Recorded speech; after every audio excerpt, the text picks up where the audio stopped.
Hey guys, Poketon King here, back at Pro Tour London, and I'm joined with Soul TCG. Hey guys. And we're going to discuss what we've seen so far at the Pro Tour, as well as the exclusive stuff we've seen from the Keynote speech that was on Thursday, which revealed some quite exciting stuff that we were very excited watching together. So obviously Pro Tour London here is the first event we've ever had in London at this size. Obviously a Pro Tour is massive. It is at the XL, which is the premier event space here in London. Fantastic event. There's other things going on. We've got the Nintendo Switch 2 launch, as well as Salute. But, you know, the stuff we've seen so far for Flesh and Blood is fantastic. You've got tabled with the Mark stuff. You've got the big banners everywhere. And one of the key points for me was the Learn to Play booth. So you don't actually have you don't need a ticket for this event. You can just come on in, learn to play Flesh and Blood, and you can pick up tickets if you want to play any of the events. So a lot of the events that we usually have at the XL, like a lot of Pokemon events, you need a lanyard to get in, and you have to pre-book those before. You can't just turn up on the day and do the event. You can come into the area space, but you're not allowed into the actual event halls. So Flesh and Blood doing that is really great for the game. Obviously, we've seen the progression now with the marketing, with the banners, with the Learn to Play stuff. We saw it in the UK, launched at UK Games Expo last year, which was fantastic. It brought a lot of people into the game, and seeing it here as well as UK Games Expo for the later this year as well is going to be fantastic. So the treasure packs. Yeah, okay. The one of one signed James White, apparently out of his own personal collection. Yeah, we'll see if it is or not. Yeah. Really cool though. Will this be the reason why High Seas will be one of the most successful sets they've ever printed? I'm not sure. The seal premium on them will be insane. Yeah. I think I prefer this than the Dust Till Dawn kind of approach. Yeah. But I guess we can kind of speculate that this is a one and done print run. Yeah. If you're doing something like this, then that's going to be it. Whatever's out there is what's out there. But it's covering all three eras. So Bone to Wrath, Arcane Rising, Crucible War. And then some really banging like prototype cards as well, which I think are probably a bit cooler. Yeah. Okay. Than, it's more unique. A signed heart sounds good for everyone. A signed tunic sounds amazing, but like those cards are really interesting, especially when there was 3 available, 2 are going to be put in, or maybe 1. I'm not quite sure of the numbers, and still 1 kept behind. So it should be good.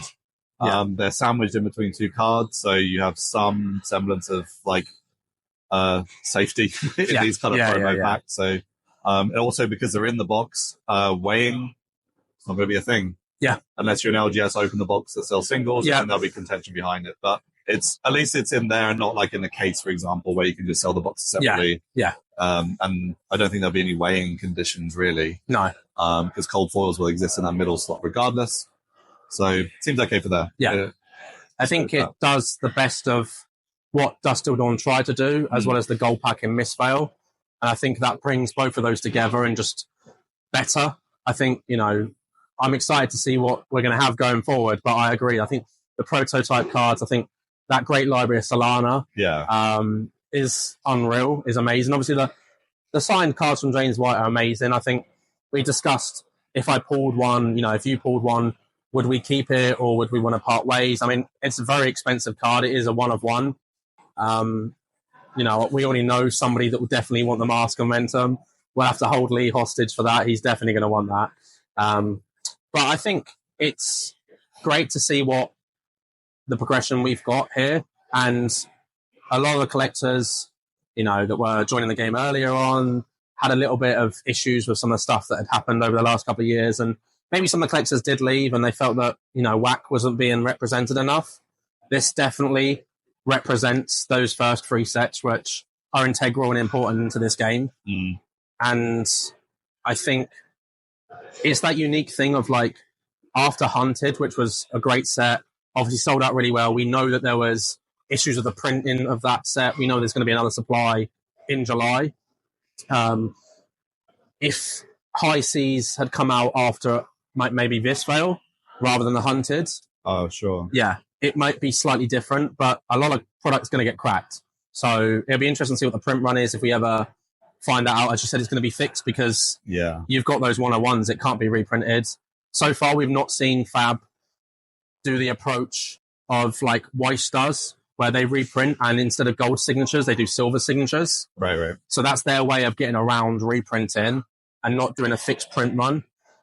We haven't seen that yet. Not to say that they might not ever do that, but it'd be very damaging. Yeah. Like, why would you? Yeah. Like, they don't need to. I don't think they're in the position where they're doing that. I think they're understanding of the secondary market and collectors, what they want as well. So I'm excited. Obviously, we're going to try crack as much high seas as we can. Yeah. And I think the gold packs are an excellent kind of like, booty chase for this from a collector perspective. But like this set obviously will sell because of Gravy Bones. Yeah, like, Gravy Bones. From a player perspective, this will be the first Necromancer set as well. So whenever you're the first of something, you always have an interesting fork that will happen. Yeah. And I think that the learnings that they've done, I think it will be on the air of better than worse. So like, again, if they nail this will be the 5th consecutive set in a row that's been pretty good. Yes, yeah, so it's been banger through to Hunted. Yeah. So we can only speculate. People love pirates, People do love pirates. It's a good team. So the other heroes are kind of cool. There was big cheers for Puffin Marvel. And they're still keeping that sort of same style with these packs. But then in the next set, how do you top a gold pack? I don't know, but you don't need to. No. Also, so it can be quite special, and we'll see what they cook up. But it should be good. These packs, I don't know.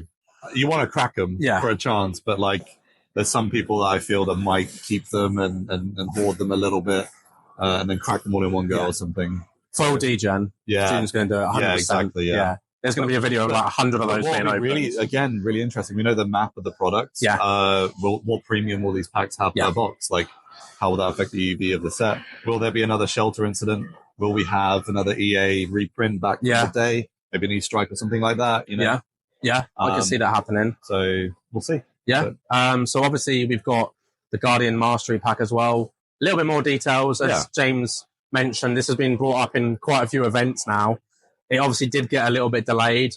They wanted to launch it with the Smash Palace. Now they finally revealed everything. Which now they've actually revealed that. So I always thought that Guardian Mastery pack would be a great opportunity to do reprints in, because we know that it was going to be Guardian stuff and cards that can be played, so obviously generics as well. Yeah. So I think E-Strike, I mean, before we got the CNC, I thought that's where that would be. Yeah, I can see that. As well as maybe E-Strike, maybe Warmongers. Potentially. It's... Not quite sure. The way they've approached reprints more recently anyway, it's been a bit more delicate. I think the CNC... For the most part, I think has gone down. People worried it's going to crash the price of the CNC. Very contentious kind of decision. I think they did some. I reckon they needed just 10% more. Yeah, I think to balance the market in that regard. Yeah, you still have Shelter in the set anyway, popping up the EV. CNC is like a legendary chase as well. It's a good throwback to they're starting to think that way. Yeah. So the EA CNC exists as well. Yeah. I don't know, maybe a 10% more increase on the legendary. I don't know, but regardless, What do you think of the Smash Palace? Okay, so my first opinion is Smash Palace. It's a UPF fix, essentially, and I think the product is going to be more designed for places like this. Yeah, like so you have like Gen Cons, UK Games Expo, where you'll have social players like your entry point. Yeah, so you'll sign up these line of products. You've got these like say Blitz decks or First Strike decks that grow into the Armory decks as like a path to custom constructed. Yeah. We've also got the LL decks as well that are coming with Prism and Viserai. Yeah. But I think Smash Palace is like, they're starting to get there from like a interaction social setting. Yeah. And to be honest, when you're in a social setting, say if you go to one of these events and you join 3 other people, new friends are built, you kind of play Smash Palace, really simple event. You play some Flesh and Blood adjacent. And then you start getting familiar with the cards. It's out there a bit more. I did notice that the art style, I don't know whether this is on purpose, but I'm just going to put my opinion out there. It seemed a bit toned down from the usual Flesh and Blood you see, which is like a bit more guts and glory and like bloody and like sort of dark.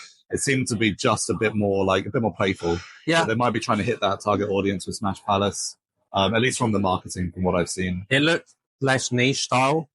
So it definitely looks like it was going to appeal to more of a wider market. Yeah, which makes sense. Literally makes sense with these products. Obviously, we've seen a lot over the years in terms of like that social play side of it. Like, it was discussed very early on, the PvE. You know, it's not PvE. It's been something that kind of like expanded outside of the standard way of playing Fab. Was, you know, mentioned early on, and people were like, there's a lot of people that have come in and left, and they wanted something outside of just that. Yeah. And I think having products like this is definitely going to be a funnel into the main game for some people. Some people might just want to, you know, sit down and they'll just play that. That'll be their that'll be their exposure to their exposure to Flesh and Blood. And others might like that and want more, and then funnel into the main game. So I think the Blitz decks was something that we mentioned. Are they going to get rid of the Blitz decks? So I think that with the new Armory deck with the splits inside, they may take precedence over Blitz decks coming out. Yeah.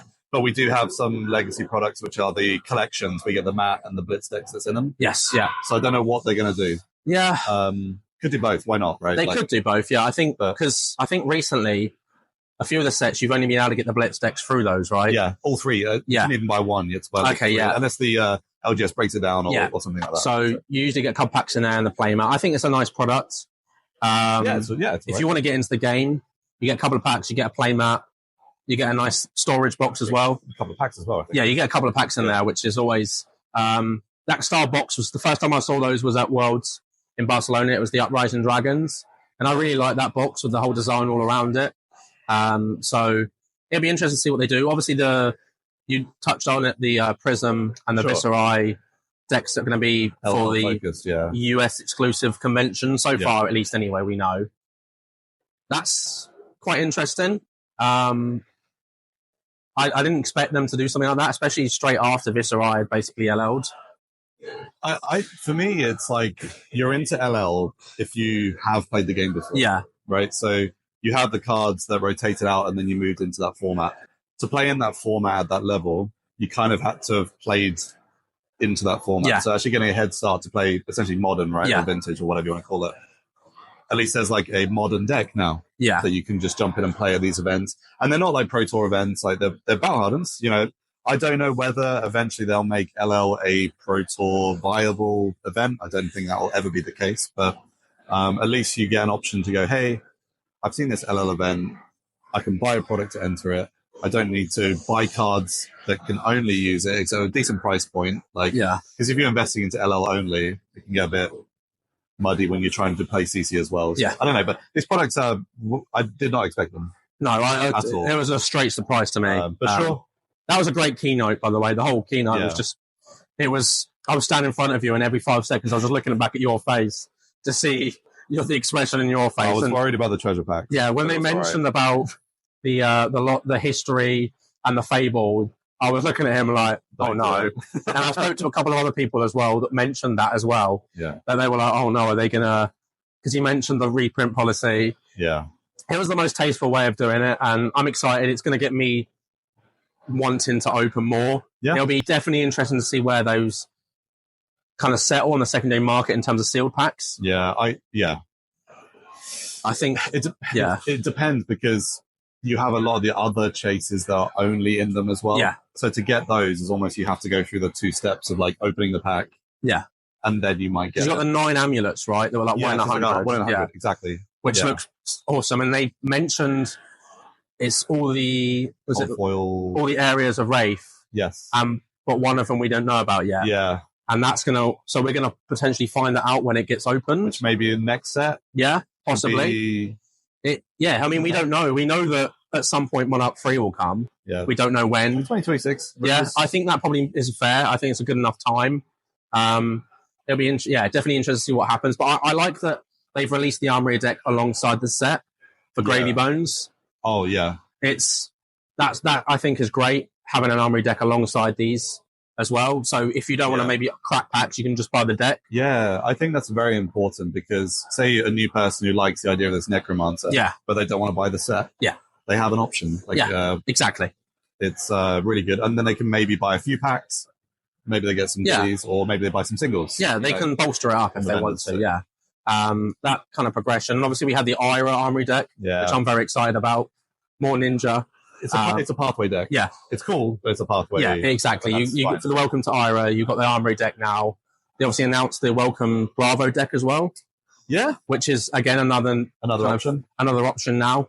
I imagine there's still millions of those IRA decks still in the system somewhere. Yeah, they are still obviously free. You can pick them up at your LGS. Maybe you'll be able to choose between the IRA and the Bravo now. It's very like classic Ninja Guardian kind of matchup, fundamentals. Because we thought perhaps a classic battles product. That's what I was thinking. Yeah. I think that didn't do too well, so I think they're probably... Because I think there were maybe even rumours, or maybe they had confirmed there was going to be another classic battles deck, but then it just kind of didn't happen. So I don't think maybe that... They tried that, it didn't do that well, maybe. They've tried a couple of other products. Obviously, they did the round the table thing. These different products that we've seen come and go over the years. Obviously, the Armory decks, we've got the JAR one, the R one, which is like the upgraded version, right? Yeah. Slightly more expensive, you get beefed up one, beefed up one. And now obviously we have these legacy ones now as well. Yeah. It'd be interesting to see if every hero gets an Armory deck at some point. Because there's a lot of heroes now. It's a great way to reintroduce old heroes, flavors of other heroes. Like Dromai, maybe there would have been a Dromai one I was expecting. It's probably going to happen, I think, unless she gets put into a set. We'll see. Yeah. If Enigma rotates out, then we need another illusionist, right? They could do it kind of like they did with the Prism, having a new version. Obviously, there's 3 versions of Bravo now. So you've got the new... You've got 3, but it's a lot of people that got into the game that obviously got into those first 4 sets, so it would have been the original heroes. So having that kind of continue on, because the conversation that has been had before with a lot of people is, I like this hero, I'm investing in this hero, and then it LLs, and it's kind of like, I don't really want to play it anymore because that was my kind of thing. Yeah. But I think LSS know that there's a chance that all these heroes are probably going to have another version at some point. We're only 6 years into the game now. Yeah. So it's not even that long, and we've already had so many heroes come out and new versions of a lot of these heroes as well already. So it's still early doors. Obviously, they mentioned the 10th anniversary. They've got something special planned for that. Yeah. We know the New Zealand event's going to be the last time there's going to be an alpha. Well, this is the thing. I thought that would be the 10th. Yeah. But Alpha and Arcane Rising. So we will be moving on to Crucible of War draft. Well, they can't. They can't. It, no. So it will just be, I guess on the prize wall and stuff like that. It's going to be Monarch and Toa drafts. Toa Unlimited drafts. Yeah, I mean, here we are. Yeah. But going back to the Alpha draft and the Arc drafts, amazing. Yeah. Could you imagine sitting there? The fact that they cut to your day 2 Alpha, it's fine. You got a large amount of people. Unlimited sounds good. Good fun. Yeah. Alpha day 2, really special. But the fact that they're emptying some of their vaults of the Alpha and everything, but all of the Arc first vaults will be cleared. Whether that's true or not, whatever. But to make that statement is very interesting. Yeah. As we know, both of these prints, they printed the same amount of boxes. So it shows that Arcane Rising they sold more of. More was out there. Or they kept, or however they did it. So what's your thoughts on the event as a whole? What you've experienced so far?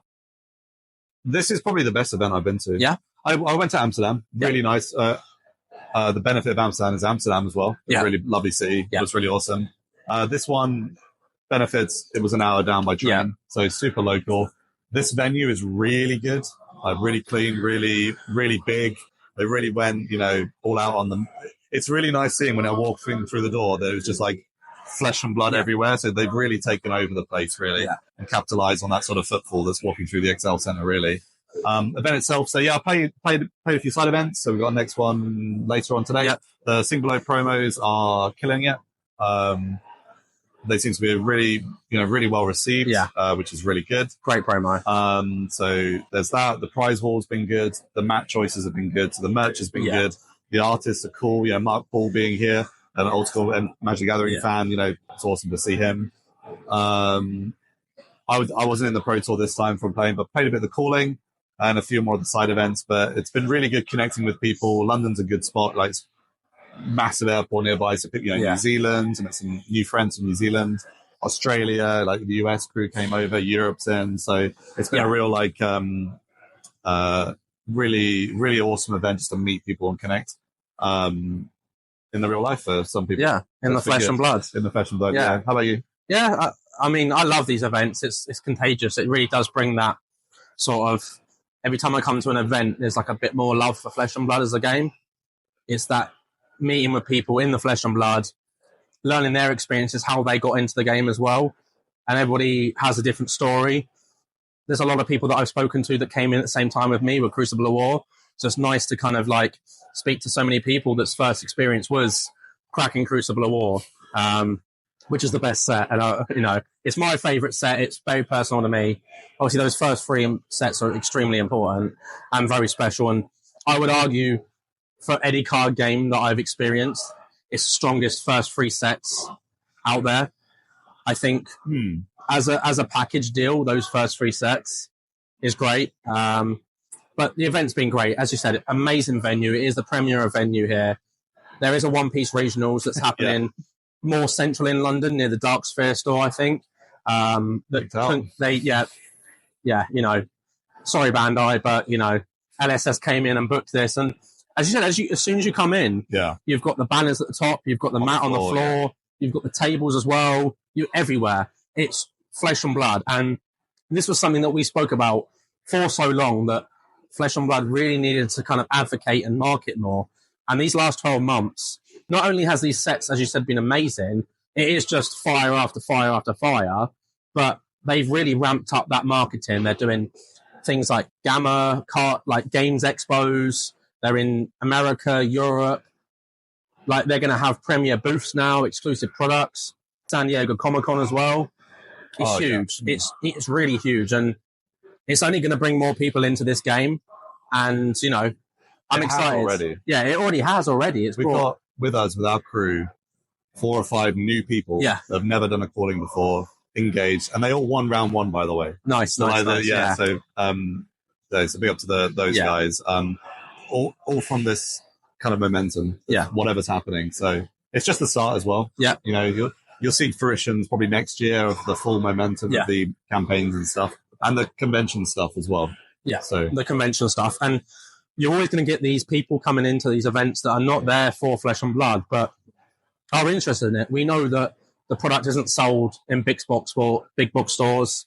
Maybe that's something in the future for Armory decks to be sold in big box stores. That is an off-the-shelf product. Yeah. Maybe the Smash Palace might be the kind of product they sell in places like Walmart, Target, Tesco's or whatever. The moment they do that will be very interesting. Yeah. It'll be curious to track any data we can from that. Because that'll be a new thing for this game. It is all about the LGS experience and that pathway to events. And that is definitely what we know that's what they focused on. It means that things take a little bit longer, but I think it's more curated rather than other card games where it is, you look at Star Wars Unlimited, they've been struggling now, so they've gone to selling product at Walmart. But I know that when Fab does do it, it won't be because they're desperate. It'll be because it's timed right. Yeah. And I think that you have to have the infrastructure and logistics to enable something like that. So it is a big thing. That's one of the distros. That's up to the distros. Yeah, that is a big thing. Obviously, we got another distro here in the UK. Bliss is now doing Flesh and Blood. So there's 4 in Europe now, which is great. A lot more selection for stores. It shows where the game is headed. It's growing. And, I'm just excited to see what happens next. So is there any other closing thoughts that you wanted to end on? Nothing really. It's been awesome catching up with you guys and then just meeting up again in the Flesh and Blood. High Seas is just going to be really interesting. Yeah.